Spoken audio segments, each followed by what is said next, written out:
like everyone on this planet, I am an Amazon Prime subscriber, and I find that I do more and more of my shopping on Amazon, whether it's subscribe and save, or I'm like working on a project or thinking about a project. And in the past, it used to be like, oh yeah, I want to do this project when I get some time, but oh yeah, I got to go to the store first to get this, and that for it. I'll get around to it. Versus, hey, it's on my mind. Let me pull up Amazon. Okay, ordered it. Stuff shows up. I'm pumped to start my project. Whether it's fixing something that I put aside on my workbench, whatever the case may be. So I am a runner, and I've talked about fitness a little bit on and off on this channel, and I run a lot. And I'm not your typical runner's build. I like to say I'm a hybrid. I spend a lot of time weight training and also running. I find it very rewarding. Been doing it for years. And in recent years, I've really kind of stepped up my game in my running and become a better runner. I was never a fast runner, but I've gotten better. So as a result, I go through running shoes very quickly. And for example, in 2023, I achieved a milestone for myself and ran 1,000 miles in a year. My previous record was 850 during the COVID year, and I thought that was extraordinary. When I first started tracking my runs back in 2012, I set a goal of 400. And for a couple of years, that was my goal every year. But then I would go over it, and then I would make that my goal. Then I started averaging my previous years and make that my goal. So it goes on and on. So this year, I came into the year with an injury, probably because I ran 1,000 miles last year. And it took me until, by the time I was rehabbed from it and everything, it was March before I could really start running again. And that being said, I still ran 935 miles in 2024. Pretty cool. And I thought to myself, wow, I would have smashed that 1,000 mark if I was healthy. Then again, if I didn't run that 1,000 the previous year, I probably would have been healthy. So it was just an overuse injury, but thankfully I've been healthy. That being said, my doctor tells me that I should replace my shoes, my running shoes, every 200 miles. And because I'm a thrifty, or I try to be thrifty, I kind of stretch it to 250. So what I do is I record all my runs. I'm old school. I use a spreadsheet. I've been using, I have every single run recorded back to through 2012, which is kind of fun now to look back and play with the data and look at different, and I log where I was, what state I was in, so I can see how many miles I ran in a particular state. Kind of neat, and I can see all the states I've run in total, or countries. So, so much for being thrifty, because when you run that kind of mileage, you're replacing shoes, and if you can get a pair of shoes for $100, that's inexpensive. Sometimes I'll get lucky and get a pair for $89. And so I'm kind of tipping my hand on what is in this package. So I'm going to go ahead and open it up.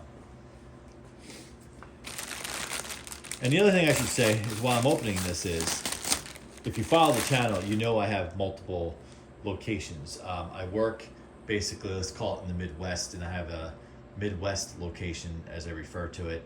And I have my primary location. So I have multiple pairs of running shoes. So I basically spend less time at the work location. I'm there only once a month for a period of time.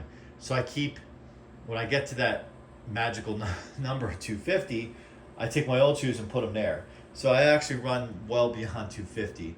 And then I just don't throw them out or buy brand new shoes for all the locations. And then when I get through, when I get another pair after that, I then use them specific for the gym, which I keep a pair there and I keep a pair. So ultimately I get a lot of use. And then when I'm done with my using them for exercise, I use them as kind of like hanging around shoes.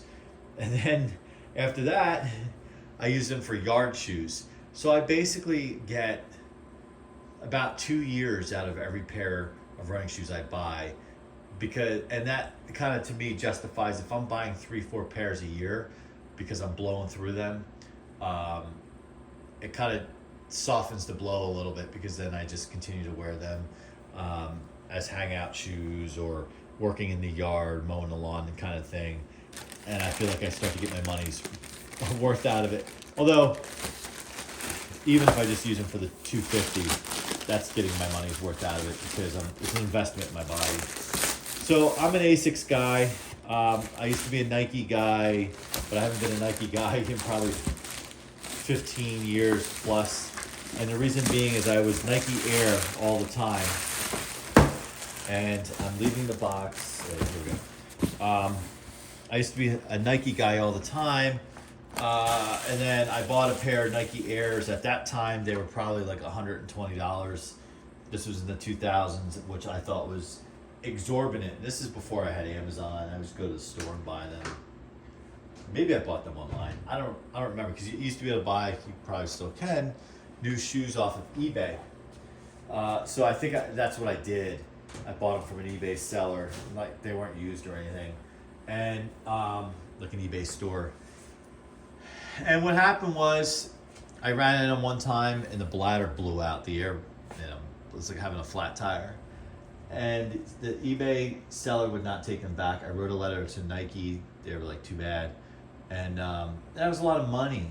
It still is a lot of money. But back then, I was earlier in my career and, trying to make ends meet, and finally invested in a decent pair of running shoes, and they blew out. So my coworker at that time was what I thought was a big time runner. The irony is I probably run way more than he does these days, but at that time I looked up to him as a runner and I said, what do you wear? He always said Asics Gel Nimbus. So I went with that, and that was probably circa 2007, so more than 15 years ago, and haven't looked back. I've had probably like every iteration from the time I started to now.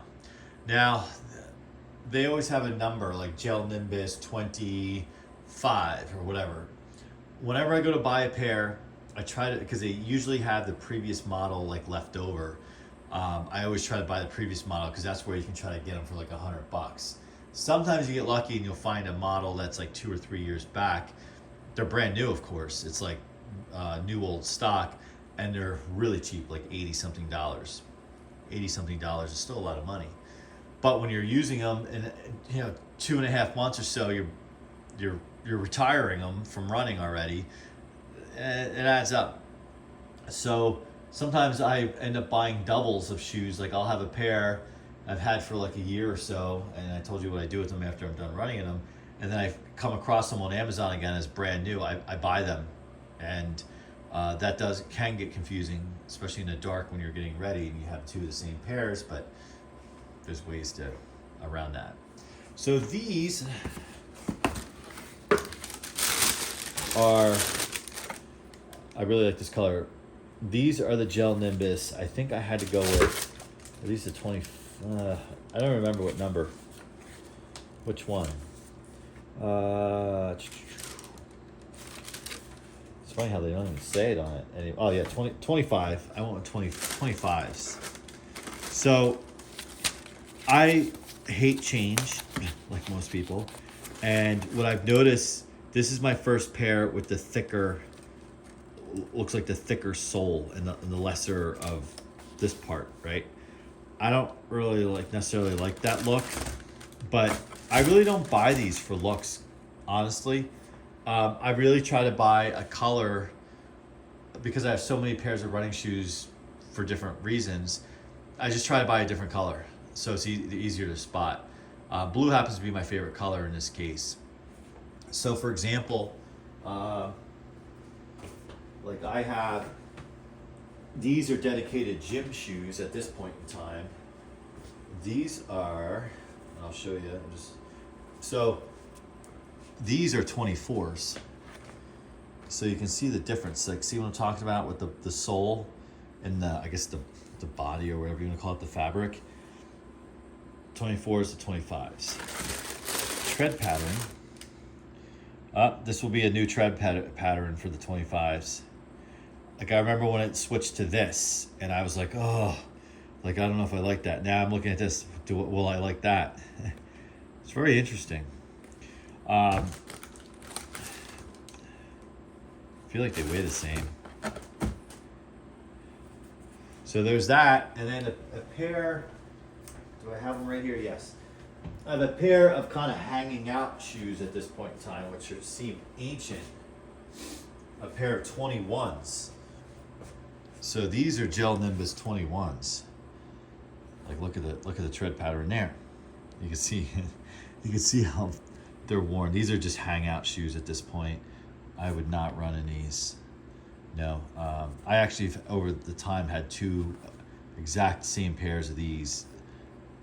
What I remember about these when they were new is they were the soles were extremely stiff, and but eventually, you know, kind of break them.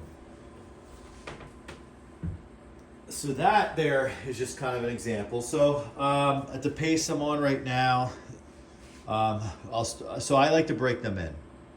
I know I have some running friends who will just lace them up and go, and that's their running shoes. I have an OCD problem where I like to break them in for a week before I actually attempt to run in them. So what I do is I will wear them to the gym if I'm not running on the treadmill that day. And just, you know, as I'm moving around, you know, exercising, you know, lifting weights and doing my thing, even if I'm doing other cardio like the Stairmaster or the Arc Trainer, I'll wear them for a week to the gym. And then the following week, I'll wear them on one run. And then the week after that, 2 runs. And then the week after that, I'm good to go. And then I move the current pair that I'm wearing, the previous pair, to the work location apartment, and so they're there. So when I fly in, I already have a pair of running shoes there. And to me, if I go running, if I'm there once a month and I go running 2 to 3 times while I'm there, you know, what's another, you know, 20 to 40 miles on a older pair of running shoes that I don't have to like travel with. So that's kind of my routine. And yes, I know it's overkill with the break-in period. Like I don't need to do that. I could just put them on and go. I totally get that.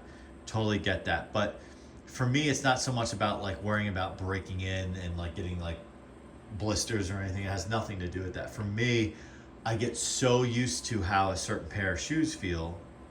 And even if it's the exact, so say like if I ordered another 25 and just in a different color, or 24, like the last one we just looked, or 2 shoes ago we just looked at, the 24. Say if I ordered that exact same pair in a different color, I'm still gonna break it in because it's still gonna feel different. I have found with these shoes, 2 things. One would have 250 miles on them, one would have 0. So they're going to feel different.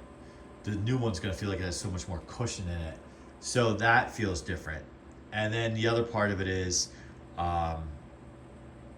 it's just, that's actually really it. So it's just the feel of it for me is the difference. Oh, I know what I was gonna say. The other part of it is, so when I do go to like a 25, which is like a redesign,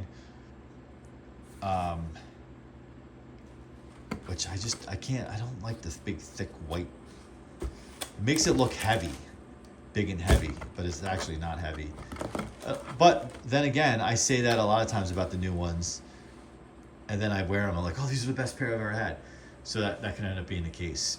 But I do like the blue by chance. But I bought colors that I wasn't really keen on, but I was like, whatever, I wear them to run, and I get a good price on them.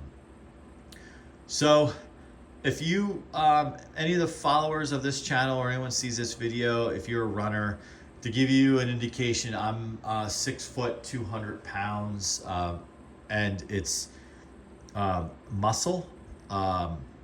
You know, I am athletically built, and these are what have worked for me. I have yet to go to one of those running stores that say, we're gonna fit you with the perfect shoe for your size, your type foot kind of thing. I've yet to do that. But I've also, and I know I could probably find something better, probably also more expensive. But I feel for me, this has worked really well for me. And all based on a buddy's recommendation of a guy I worked with way back in, like I said, probably somewhere around 2007. So that's it. Comment, like, subscribe. If you are seeing this video and you're into the running fitness world, while that's a big part of my lifestyle, I haven't commented, or I should say posted much about that yet. So comment if you want to see more, and certainly we can continue the conversation. I can maybe share a little bit more about my runs and my routine. Thanks for watching.